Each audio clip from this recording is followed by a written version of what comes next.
tandai dengan perkembangannya lembaga-lembaga pendidikan Islam dan madrasah, sekolah-sekolah formal serta sekolah-sekolah. Sekolah-sekolah. Ya bener lah, tulisan kamu tuh salah. Sekolah-sekolah formal serta Dijenguk kaki dalam berbagai pusat kebudayaan Islam, lembaga-lembaga pendidikan yang dominan pengaruhnya dalam berbentuk pola kehidupan dan pola budaya umat Islam. Berbagai umat pengetahuan yang berkembang melalui lembaga pendidikan itu menghasilkan bentuk pembentukan dan pengembangan berbagai macam aspek budaya umat Islam.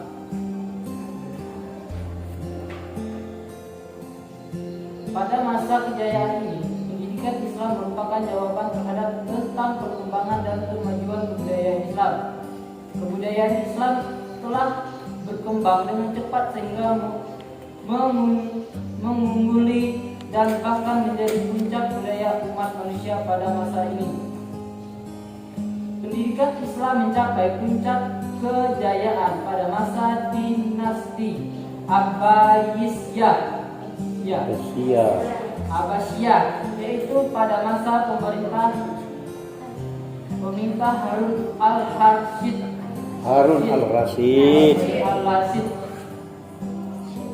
170 sampai 190 Hijriah, karena beliau adalah ahli ilmu pengetahuan dan mempunyai kecerdasan serta didukung negara dalam kondisi aman.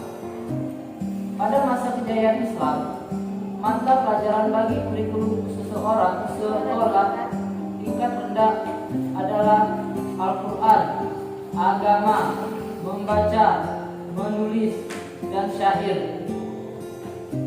Pelajaran fikih merupakan materi kurikulum yang paling populer karena bagi mereka yang ingin mencapai jabatan-jabatan dalam pengadilan harus mendalami bidang studi tersebut.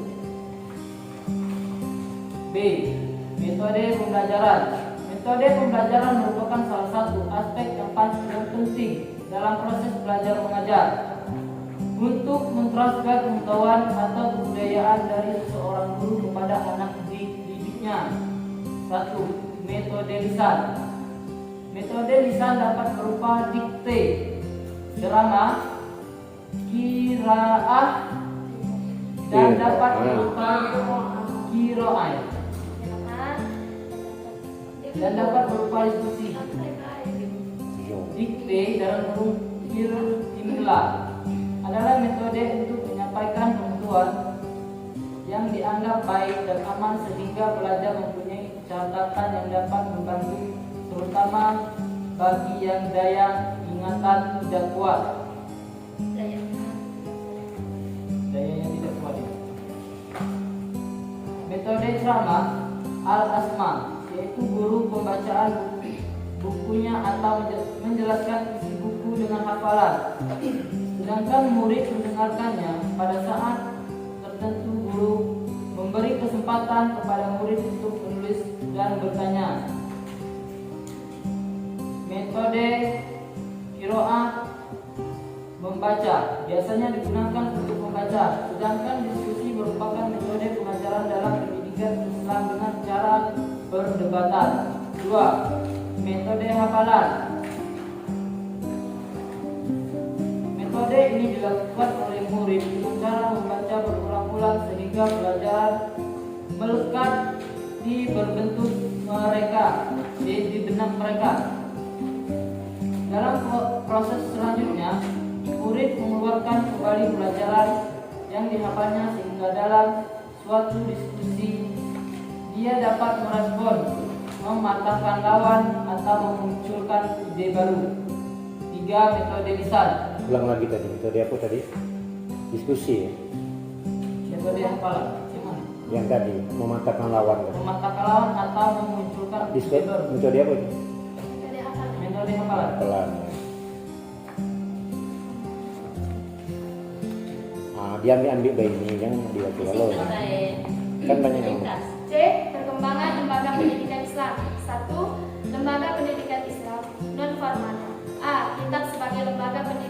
besar. Kitab atau maktab berasal dari kata dasra katkaba yang berarti menulis atau tempat menulis. B. Pendidikan rendah di istana. Pendidikan anak di istana berbeda dengan pendidikan di kota pada umumnya. Di istana, orang tua murid membuat rencana pelajaran yang selaras dengan anaknya. Guru yang mengajar disebut mu'adib karena berfungsi mendidik budi pekerti dan mewariskan kecerdasan serta pengetahuan. C.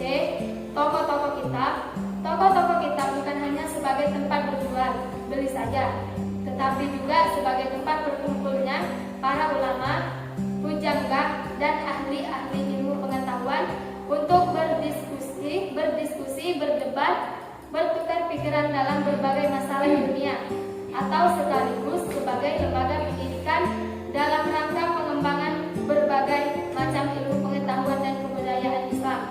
D. Rumah-rumah para ulama atau ahli ilmu pengetahuan.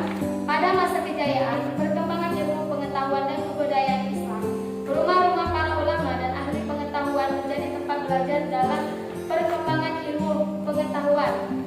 Di antaranya rumah Ibnu Sina, Al-Ghazali, Ali Ibnu Muhammad Al-Basri, Yakub Ibnu Firis, Wazir Khalifah, dan Al-Aziz Billah Al-Fatimi.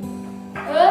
Majelis Kesusastraan, yaitu majelis khusus yang diadakan oleh Khalifah untuk membahas berbagai macam ilmu pengetahuan. F. Badi'ah, padang pasir, dusun tempat tinggal Badui. Badi'ah digunakan sebagai tempat untuk mempelajari bahasa Arab yang pasti dan murni, serta mempelajari syair-syair dan sastra Arab. G. Rumah sakit atau bimaristan. Pada masa dinasti Abbasiyah, yang mendirikan rumah sakit adalah Harun al-Rashid yang memerintahkan kepada Dr. Jibril bin Buhtaizu untuk mendirikan rumah sakit di Baghdad. Di sebelah rumah sakit ada perpustakaan dan bilik untuk mengajarkan ilmu kedokteran dan ilmu obat-obatan. H. Perpustakaan menjadi aset budaya yang penting dan sebagai tempat belajar serta sumber pengembangan ilmu pengetahuan. I. Ribat atau Holidwah. Ribat adalah kamp tempat tentara yang dibangun di perbatasan negeri untuk mempertahankan negara dari serangan musuh. Ribat yang terbesar adalah di sebelah utara negeri Syam atau Syria dan utara Afrika atau Tunisia. Ribat digunakan sebagai tempat tinggal orang-orang sufi dan tempat penginapan alim ulama dan pelajar yang datang dari luar negeri untuk belajar hadis, ilmu agama, dan bahasa Arab. 2. Lembaga pendidikan formal. Akhir periode Madinah sampai dengan 4 Hijriah, fase pertama pendidikan Islam, sekolah masih di masjid-masjid dan rumah-rumah dengan ciri hafalan, namun sudah dikenalkan logika. Selama abad ke-5 Hijriah, selama periode Khalifah Abbasiyah, sekolah-sekolah didirikan di kota-kota dan mulai menempati gedung-gedung besar dan mulai bergeser dari mata kuliah yang bersifat spiritual ke mata kuliah yang bersifat intelektual, ilmu alam dan ilmu sosial. Langsung ini perkembangan studi Islam di Barat. D. 1. Pasir Jaya Muslim. 2. Terus D. Perkembangan studi Islam di Barat. 1. Fase kejayaan Muslim. 2. Fase Renaissance atau runtuhnya Muslim. E. Perkembangan studi Islam di Indonesia. Perkembangan studi Islam di Indonesia dapat digambarkan bahwa lembaga atau sistem pendidikan Islam di Indonesia mulai dari sistem pendidikan langgar, kemudian sistem pesantren, kemudian berlanjut dengan sistem pendidikan yang di kerajaan-kerajaan Islam, akhirnya muncul sistem kelas. F. Perkembangan ilmu pengetahuan. 1. Ilmu tafsir. 2. Ilmu qiraat. 3. Ilmu hadis. 4. Ilmu fikih. 5. Ilmu usul fiqh. 6. Ilmu kalam. usul fiqh. Ilmu usul fiqh. 5. Ilmu usul fiqh. 6. Ilmu kalam. 7. Ilmu tasawuf. 8. Ilmu tulen. Ilmu tulen dibagi menjadi 2, ilmu matematika dan ilmu falak. Ilmu musik. Ilmu 9. Ilmu kealaman dan eksperimental. G. Munculnya studi Islam sebagai bagian dari studi ketimuran atau Oriental Studies. Setelah studi mengevaluasi Eropa pada abad ke-16, studi ketimuran orientalis Buddhis ditengarai muncul pada ke-19 meskipun studi Islam tentang negara Arab mengalami kemunduran paling tidak abad ke-6, bahkan lebih awal lagi. Dalam perkembangan studi Islam di negara-negara barat manapun dalam bagian tertentu dapat dibedakan sebagai berikut. 1. Studi Islam menyarankan kajian intensif tentang bahasa Arab sebagai bahasa. B. Studi tes hanya dapat dilakukan berdasarkan pada pengetahuan yang solid tentang bahasa Arab dan bahasa-bahasa Islam yang lain, seperti bahasa Persia, Turki, Urdu, dan Melayu, termasuk di dalamnya kritik teks dan sejarah kesusastraan. C. Keahlian dalam bidang teks pada gilirannya merupakan prasyarat dalam kajian sejarah. D. Penelitian teks dan sejarah memberikan jalan bagi kajian budaya atau kultur dan keagamaan atau religion. Kultur. Jadi dan kultur itu keagamaan, kultur religion. kan enggak agak pasti dikit nih pun itu bahasa Inggris itu. Kalau bupati gitu lebih keren lagi, memang dia uang ngerti bahasa Inggris ya. Ngomong kultur kan, culture. Nah, terus memang dia uang pintar bahasa Inggris terus culture. Dan ayo ngomong demikian.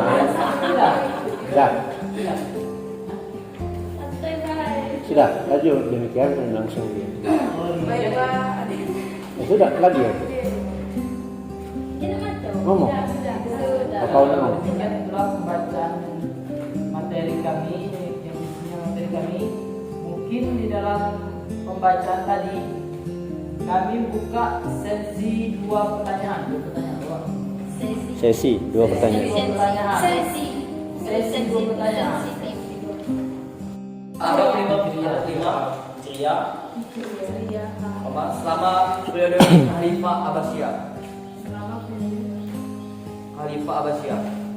Coba ulang lagi pertanyaan itu. Jadi ini dalam diskusi ya, kamu bisa membantah pertanyaan itu. Mohon maaf, pertanyaan Anda kurang relevan sehingga kami sulit mengerti dan kurang jelas. Tolong di ini boleh belajar diskusi kan kayak itu. Maka wong di DPR TV hebat itu. Coba ulang lagi.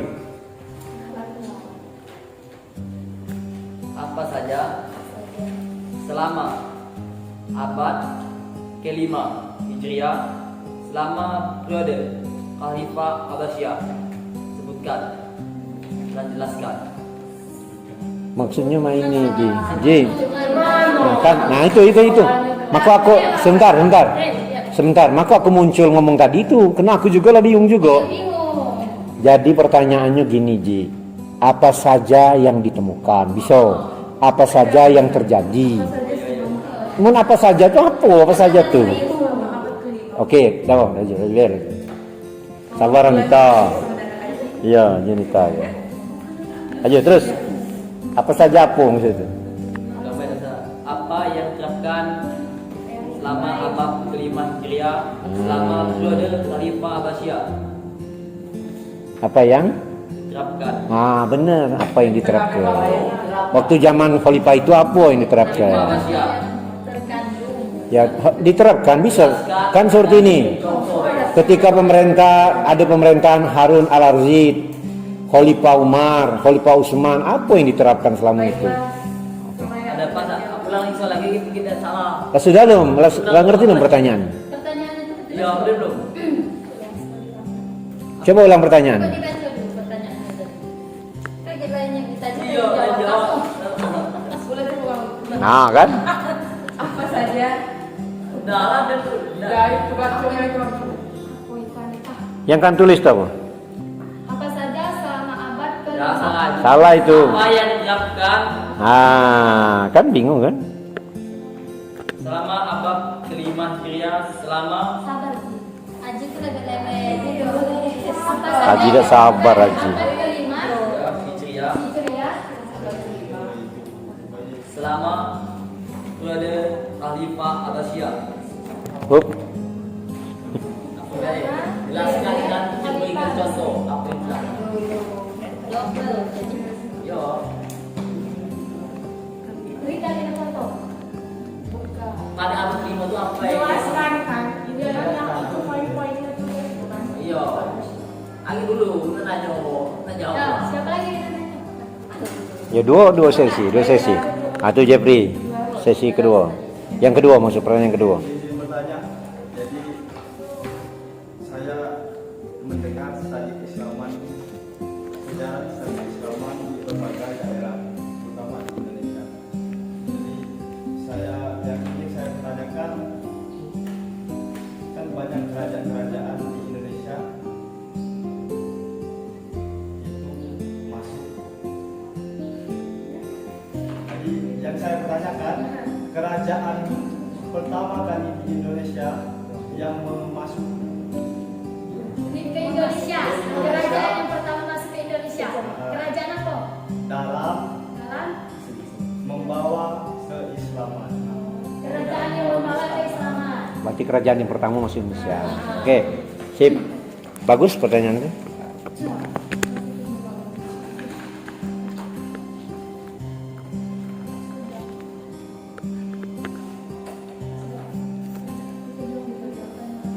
Baiklah, soalnya yang pertanyaan dari saudara. Baiklah, saya akan menjawab pertanyaan dari Aji. Selama abad ke-5 Haris, selama periode Khalifah Abbasiyah, sekolah didirikan di kota-kota dan mulai menempati gedung-gedung besar dari mulai bergeser dari mata kuliah yang bersifat spiritual ke mata kuliah yang bersifat intelektual, ilmu alam dan ilmu sosial. Yang dimaksud dari sini tuh poin-poinnya tuh seperti mata kuliah itu yang didirikan gedung-gedungnya. Terus dulu. Sabar, kau kan nyarinya di Google, kami kan nyari di Makassar. Dah. Terus ya. Jangan dipotong.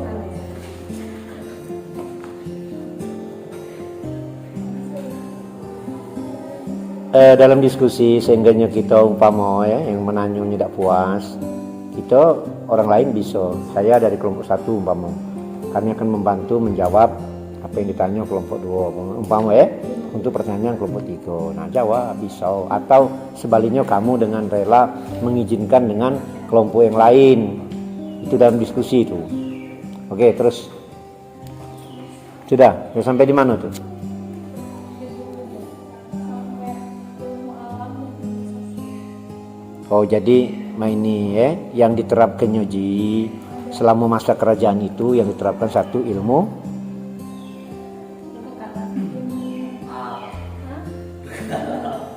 ding dewe ya. Yang pertama kali itu dari bertahap-tahap dari hidungnya dulu. Boleh ya. Oh arti membangun sebuah kerajaan itu tidak mudah. Pertama bangun dulu pondasinya, bangun gedung, baru tempat dunia pendidikan. Santai ya jawab tuh. Iya, dengan santai. Kita ini dengan santai, makanya sebelum belajar itu sebelum diskusi macam Robi, Srohli, Sod, Waya Sirli Amri, Wahlul Urotan Lisani, Yaqul Qauli. Itu hebat itu, doa itu. Aku tambah dikit ya, sebelum jawab nih. Ketika kita tampil di mana dengan baca itu, sampai urusan ceramah, urusan pidato, tidak demam panggung itu. Karena turunnya ayat itu ketika Nabi Musa nak natangi Fir'aun. Nah, karena tidak berani juga Nabi Musa. Dalam arti takutnya ini, karena dia bunuh waktu itu kan, dia lari. Ketika membunuh di dalam kerajaan itu dibunuh oleh Nabi Musa wong itu. Tidak pula digocok, dipukulnya baik. Nabi Musa itu sekali mukul wong langsung mati. Jadi dia berlari dikejar oleh Fir'aun. Ada amalannya jangan kau amal itu, bahaya itu. Kalau ngamal itu sampai tangan beratnya itu nah. Tapi tidak usah. Tadi terpukul anak kita, dulu kita masalah. Jadi berlarilah ke negeri Madian. Panjang ceritanya. Ini bisa kamu terapkan juga ya. Dari Nabi Musa itu berlari ke negeri Madian. Sebelum datang ke negeri Madian, dia bertemulah 2 orang perempuan. Ketika itu dia nak ngasih kudonya minum. Ketika nak ngasih kuda minum, kena dia terakhir, uang lainlah pergi galau, tak tangkap, tutup sumurnya berat sekali. Akhirnya perempuan itu minta tolonglah dengan Nabi Musa alaihi salam. Kena dia kuat, diangkatnya, halo, ditolongnya. Kemudian setelah ditolongnya, akhirnya uji si dua orang perempuan itu rasa ucapan terima kasih, ibarat tuh mungkin berkakak lah dengan itu dah ya. Apa kakak lah, kak, terima kasih kami terhadap kamu, maka kami disuruh datang ke rumahnya. Diajaknya lah ke rumahnya. Nah ini ya. Ketika Nabi Musa diajak ke rumahnya dan Musa mau, aku nak nanya dengan kamu, pernah dengar tak cerita ini? Didului Nabi Musa dulu atau perempuan itu dulu yang berjalan? Belum pernah dengar? Belum. Inilah hakikat dalam hidup. Maka kita ini menutup pandangan mata kita terhadap perempuan itu, maka Nabi Musa duluan, perempuan ngiring di belakang. Uji di dua orang wanita tadi, ibarat tuh, ya Nabi Musa, kan rumah kami yang tahu. Dek kau duluan. Sudahlah uji Nabi Musa, anjuk petunduk dengan batu. Kalau ke kanan, berarti lontar batu ke kanan. Kalau jalan ke kiri, lontar batu ke kiri. Untuk apa? Nabi Musa nak duluan, betina belakang, untuk apa? Tahu? Belum tahu, Ji. Supaya ngapa, Ji? Belum tahu, Ji. Supaya halo Anita, dia tak tahu Anita. Ini kan untuk cerita juga tak? Untuk buat gambaran juga. Kamu ngajar, Mbak, ngomong dengan murid kamu. Jadi kenapa wanita di belakang dan laki-laki di depan? Kalau wanita di depan, Nabi Musa menjengok gaya berjalan betina itu, auratnya, lenggak-lenggoknya. Makanya Nabi Musa di depan, dia di belakang. Mula dua laki bini, yo betina di depan, cubu di belakang, cari kebuka kebun kan. Betina nyamin kunyu, lanang mau manau. Ada istilah itu. Betul. Nyagunian berarti ini kan. Yang ini mau apa makanan, yang ini mau apa? Nah itu dah orang di dusun. Jalannya. Bukan lanang duluan ngacip. Mana laki aku nih? Kita di dusun, betina tinggalnya di kebun. Itu tidak keruan juga itu. Itu sudah itulah aturannya. Kalau kita belum nikah, artinya gaya yang itu. Sampailah bertemu dengan Nabi Shu'aib, kemudian tinggallah di situ. Dua orang itu, salah satu anaknya Nabi Shu'aib itu dinikahkan dengan Nabi Musa alaihissalam. Agak panjang ceritanya, selingan baik, supaya kamu dapat ilmu juga hari ini. Ketika Nabi Musa lah berkeluarga dengan anaknya Nabi Shu'aib, kemudian Nabi Musa ngomong, ya mertuaku, aku nak balik lagi ke negeri Mesir. Apa disanggukan oleh mertuanya? Sikok kambing, sikok colok, dan sikok tongkat. Colok itu penerang, kemudian kambing untuk makan di jalanan, dan kemudian tongkat itu belum tahu Nabi Musa apa makna dari tongkat itu. Ternyata ketika banyak yang ditemukan, ketika datang ke negeri Mesir, Nabi Musa diadukan dengan yang apanya itu, yang sulap, yang sihir, yang ulo itu kan. Begitu menebarkan ulo yang kecil-kecil, sudah Nabi Musa diperintah oleh Jibril. Ya Jibril, perintah Allah, pukulkan tongkatmu ke bumi. Belum tahu apa maksudnya. Ketika dipukul ke bumi, keluarlah ulo besar. Akhirnya ulo yang kecil-kecil itu dimakan kalau cap. Kalah kan sihirnya? Masih juga dikejar oleh kaum Yahudi itu. Sampai Nabi Musa itu hampirlah sudah bersama kaumnya. Ibarat itu noleh ke belakang kejaran dari rombongan Fir'aun, noleh ke depan lautan yang luas. Keluar lagi itu perintah, pukulkan tongkatmu ke air. Belum tahu juga apa maksudnya. Ketika dipukul, terbuatlah jalan, dia nyeberang. Kemudian Nabi Musa sudah sampai ke seberang, para kaum rombongan Fir'aun tenggelamlah di lautan. Jadi kesimpulan, tongkat itu dari siapa? Nabi Shu'aib. Sebagai siapa Nabi Shu'aib itu? Nabi Shu'aib itu siapa? Lupa.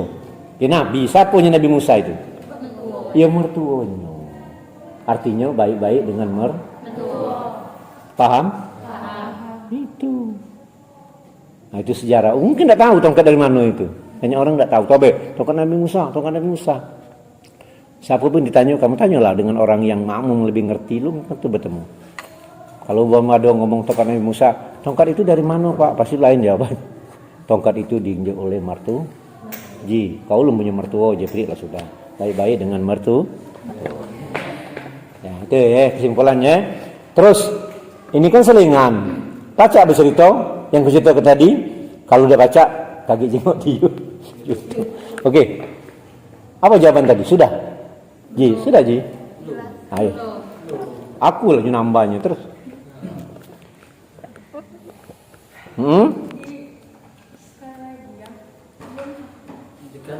Jelaskan gini.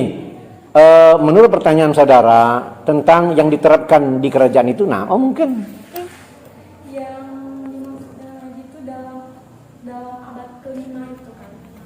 Dan memang tapi Selama yang periode Khalifah Abbasiyah. Selama periode Khalifah Abbasiyah, jadi dia tuh menerapkan sekolah-sekolah didirikan di kota-kota. Di kota-kota dan mulai menempati gedung-gedung besar dari mulainya bergeser dari mata kuliah yang bersifat spiritual ke mata kuliah yang bersifat ilmu dalam ilmu sosial. jadi dari abad kelima sampai abad zaman sekarang ini yang menciptakan peluang keilmuan tentang studi tadi SMA itu Abbasiyah yang menciptakan itu. dimulai maksudnya. Bisa jadi. Khalifah ini kan dalam periode Khalifah Abbasiyah. Kan kalau menyebutkan dalam abad kelima, jadi tuh di dalam abad kelima ini tuh selama Khalifah Abbasiyah yang kau sebut tadi tuh. Ini selama periode Khalifah Abbasiyah. Jadi mereka mendirikan sekolah-sekolah di kota-kota, gedung-gedung seperti mata kuliah yang dirinya seperti sekolah. Itu sementara itu dulu. Mereka nanya lagi, apakah yang kejenguan seperti sekarang yang kita lakukan ini, apa dimulai dari situ? Tinggal kau jawab. Mun kau ngomong iyo, dimulai dari sini, selesai urusannya. Yang berkaitan dengan pada Ya terus ya. Sip. Iya, karena kan Ayo deh. kita sekolah. Jadi gini, kalau iyo tinggal lagi yang lain. Kalau ditemukan bukan dari zaman dia sebelumnya ngomong, atau memang tak tahu galau-galau kamu, nerimo baik. Nah sudah, tanya. Sekarang ini kan sekalian gini diskusi ini, sekalian kita sambil berjalan, sambil nyuruh kamu lebih cerdas lagi, lebih nalar lagi, dan ngajari kamu inilah sistem diskusi ini. Karena di zaman SMA ada ditemui kan. Tapi kalau SMA yang sekarang seperti SMA unggulan, kayak di Linggau SMA 1, udah di ada diskusi itu. Ya oke, terus gimana Ji? Gimana Haji masih Itu Ji. puas? puas baik. Ya ada apa? Lagi konjek lepas. Yang itu sementara itu dulu. Terus mana dulu? Titik kemilaan. Atau ada yang tambahan, yang lain nambah. Ya, oke. Sekarang pertanyaan yang kedua.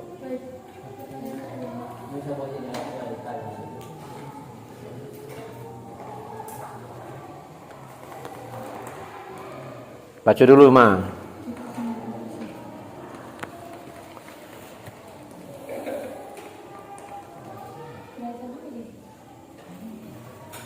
Jadi sebentar sembari kau cari dulu.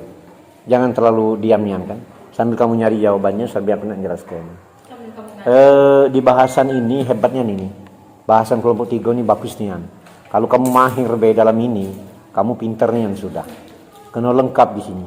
Segalanya. Sejarah itu dan perkembangan Islam sampai sekarang dan kejatuhan Islam pun ada di bahasan di sini. Itulah yang aku pernah bilang. Islam itu pernah mau menguasai dunia ini 600 tahun, bayangkan. Kejayaan Islam itu.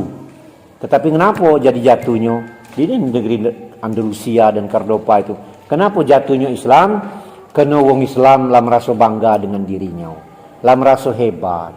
Cak sekarang, hampir 99 anggap koma sekian Islam lah menguasai Indonesia. Kalau wong Islam ini masuk, kamilah hebat. Hebat, masjid dibangun besar dan segala macam, tetapi masjid tinggal menara dan mimbarnya saja. Al-Quran jadi hiasan di rumah-rumah, tidak pernah dibaca. Maka kamu ini kan punya grup namanya PGMI. Kalau aku galak, baca be, tapi kamu be keteteran tak campak, mana nak ngapal Quran, mana nak ngatam Quran, mana apa. Sekarang sudah punya grup-grup di mana-mana. Kami ini ada grup Asatis, Masda, ya, Majelis Silaturahmi Asatis Muara Utara, Lubuk Linggau. Itu ada grup di situ hataman Quran. Nah, kamu bisa, kita dalam grup yang besar kita bisa buat lagi. Grup Setid Al-Watiriyah. Tadi ada murid-murid yang sampai nak bergabung di sana, guru bergabung di sana. Apa yang dilakukan? Hataman Quran. Maca Quran selembar sehari. Seminggu lah sejus. Nah, kaki Anita muat nyonteng be sudah. Abatilah sudah sejus. Aji mungkin kaki terus. Sekarang banyak yang melakukan itu. Aku alhamdulillah dengan ada guru-guru yang seperti itu, setahun tuh alhamdulillah baca menghotamkan Quran 30 juz. Beguyur. Nah, makanya orang yang banyak baca Quran itu orangnya pasti orangnya cerdas. Tambah lagi dia hafal Quran. Yang sering baca dicerdaskan oleh Allah Subhanahu wa taala. Urusan diskusi ini, mun ndak nalar dak cerdas mana pula. Maka kita ini ada namanya dalil akli, dalil nakli. Apa ndak mempan dengan dalil ini, keluar yang ini. Ndak, sudah aku dewek. Namun Cak Salman Al-Farisi, ketika Salman Al-Farisi diperintahkan jadi gubernur di negeri Yaman, apa kata Rasulullah? Ya, Salman, seandainya kau jadi gubernur di sana, orang bertanya dan masalah yang kau temui tidak kata dalam Al-Quran dan Sunnah Nabi dan hadis, kau pakai dalil apa? Pernah dengar di? Pakai dalil apa je? Belum. Asandri? Belum. Kawan? Rip, pernah dengar lu? Seandainya, lu cerita ini lu pernah ini dengar juga? Kan Rasulullah merintahkan Salman jadi gubernur di negeri waktu itu, negeri Yaman. Uji Rasulullah, ya Salman, ketika kau jadi gubernur nanti, ketika ada masalah wong bertanya dan masalah yang kau jalani, tidak ada dalam Quran dan Sunnah Nabi, kau pakai dalil apa lagi? Jepri, pernah dengar Jep? Pakai dalil apa Jep? Kau? Belum, itu? Belum, halo? Pernah dengar belum? Jangan-jangan dia ini ngobrol, yang aku omongkan, tidak tahu je. Coba ceritakan. Apa yang kau omong tadi Nita? Barusan tadi? Kan ngobrol dia tadi kan? Kalau kamu aku pasti bisa nyelas. Ini tengok. Tah, bisa tak? Bisa nyelas. Apa yang kau omong tadi? Dah, itu sebelah sana. Yang aku omong tadi, tahu tak? Tidak nyimak. Kau, Alda. Iyalah intinya. Sebenarnya bisa kamu. Nah inilah hebatnya. Kalau orang lah sudah macam itu hebatnya wong. Kupingnya dengar, ya biasa baik. Man, jak juga. Hebat Hebat Udah bisa nyimak dulu kupingnya. Dah apa? Dah. Kita tes ini aku. Kau Rip. Barusan aku cerita tadi apa? Pokoknya yang tadi tuh ceritakan apa dalil yang harus disampaikan tadi. Ketika Rasulullah merintahkan Jadi pemerintah. seorang Salman, gubernur ya. Salman menjadi gubernur. Terus Yang nyata dalil apa yang nak kau ceritakan? seandainya Seandainya ada kata dalam Al-Quran atau hadis. yang tidak nyimak lagi habisnya itu. Yang nyimak masih bayangkan hebatnya ilmu itu. Makanya itulah maksud aku itu kan. Jadi aku ini sambil diskusi, sambil sekali jalan, sambil nengok cerita, sambil ini lanjut ilmu dan pelajaran buat kamu. Dalil apa yang dikerjakannya? Pakai akal. Paham enggak? Orang-orang hebat pengacara itu pakai akal galau itu terakhirnya. Ada tak kamu ketemu contoh? Dekati dalil Al-Quran, dekati sunnah Rasul pakai akal. Ada tak kamu nyontohkan? Contoh kasus. Tentang apa coba? Belum. Seandainya terjadi sekarang, tidak ada di Quran, tidak ada di hadis Nabi, kamu pakai akal deh untuk menyelesaikan masalah itu. Pernah dengar kamu? Nah, kalau belum aku nyontohkan. Seperti ada orang ngomong, ngapain datang ke tempat orang meninggal pakai makan-makan? Karena tidak kata dalam Islam itu, dalam Al-Quran tidak ada. Karena orang meninggal itu sudah meninggal dan hidupnya susah. Datang ke rumahnya makan-makan. Makanya dalam hadis Nabi dikatakan itu haram hukumnya, ujinya tadi ujung itu. Apalagi wong tuh, kenapa tidak makan? Awak pun makan sakit. Iya, banyak aja tuh. Udah denger ya? Maka pakem nian sakit. Awak sakitnya? Awak lapar? Ya. Awak lapar, Yandri? Lapar, makan. Lali tidak makannya.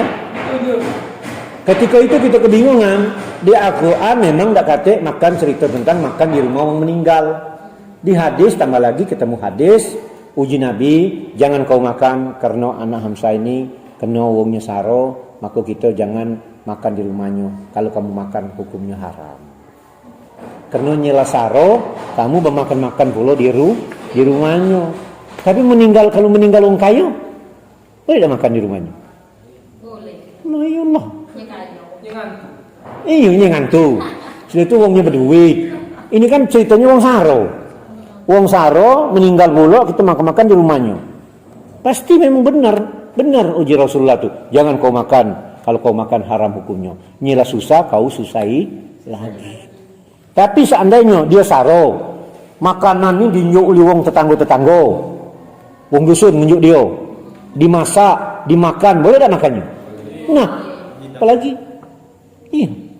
Tidak memberatkannya uang tuan rumah. Itu yang maksud aku kamu ke depan tuh bisa ngomong saya itu. Ngomong seperti inilah alasannya.